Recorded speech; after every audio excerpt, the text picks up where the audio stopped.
Di antara ribuan ketidakpastian di dunia ini, mungkin cuma ada satu yang pasti. Kematian.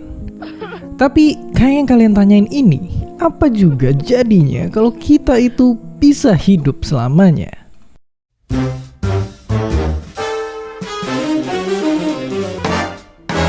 Oke, nyatanya banyak banget hal luar biasa yang bisa kita jalani. Kita bakal terlibat di kolonisasi Mars, bahkan mungkin main dan tinggal di sana juga. Kita bisa ngeliat gurun Sahara berubah jadi hutan tropis, lalu kita bisa nyaksiin langsung indahnya supernova di angkasa. Bintang ini bakalan meledak dan cahayanya akan kelihatan lebih terang daripada bulan purnama. Tapi nggak cuma itu, sebenarnya diam-diam galaksi tetangga kita juga lagi mendekat ke kita. Dan kalau sekarang kayak gini, nantinya langit malam kita akan bisa seperti ini. Sungguh menakjubkan. Tapi apakah isinya ini semua cuma seru-seru doang? Sayangnya enggak juga. Abadi juga mungkin berarti kita hidup enggak bahagia selamanya. Karena kita akan nyaksiin penderitaan di dunia yang mungkin kayak enggak ada habisnya.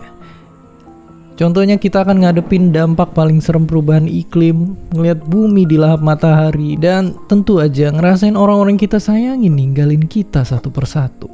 Jadi ya, ibarat koin, segala hal emang punya dua sisi.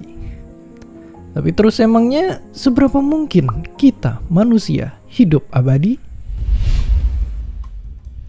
Sayangnya, manusia belum dan kemungkinan gak akan bisa hidup selamanya. Tapi yang terus diteliti bukanlah cara manjangin umur, tapi adalah cara biar bisa hidup sehat selama mungkin.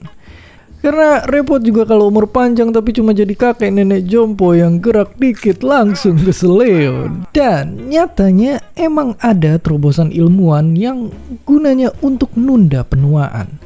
Kayak gimana caranya? Oke, kita tahu kalau setiap saat sel kita harus membelah dan ujungnya mati. Tapi ternyata seiring tambah tua, tubuh kita dipenuhin sel yang kayak zombie. Udah gak berfungsi, tapi gak bisa mati. Mereka ini justru ngeluarin zat yang bikin sel sehat lainnya jadi ikut rusak. Jadi iya, kayak apel busuk yang bikin satu keranjang ikutan busuk juga. Makanya ilmuwan pun nyoba menumpas sel-sel zombie itu di tikus percobaan. Dan bener aja, tikus-tikus itu bisa jadi lebih sehat, terhindar dari kanker. Bahkan bisa jadi punya bulu yang lebih bagus. Di riset lain, ini juga akhirnya dicoba ke manusia yang sakit paru-paru dan sakit ginjal, dan sebagai awalan, hasilnya cukup ngebawa harapan. Tapi nggak cuma itu, hilangin sel zombie bukan satu-satunya jalan.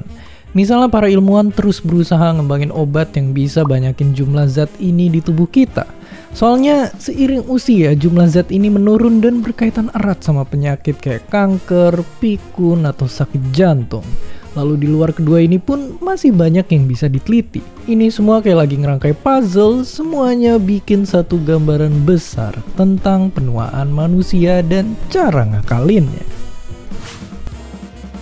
Jadi umur panjang mungkin cita-cita semua orang. Meskipun hidup selamanya juga bisa ngebawa masalah-masalah baru yang tadinya nggak ada.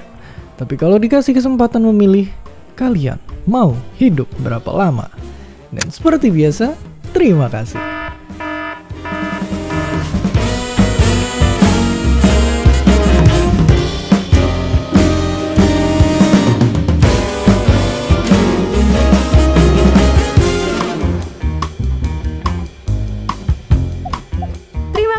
Udah nonton Kok Bisa? Punya pertanyaan lagi? Tulis aja di kolom komentar di bawah.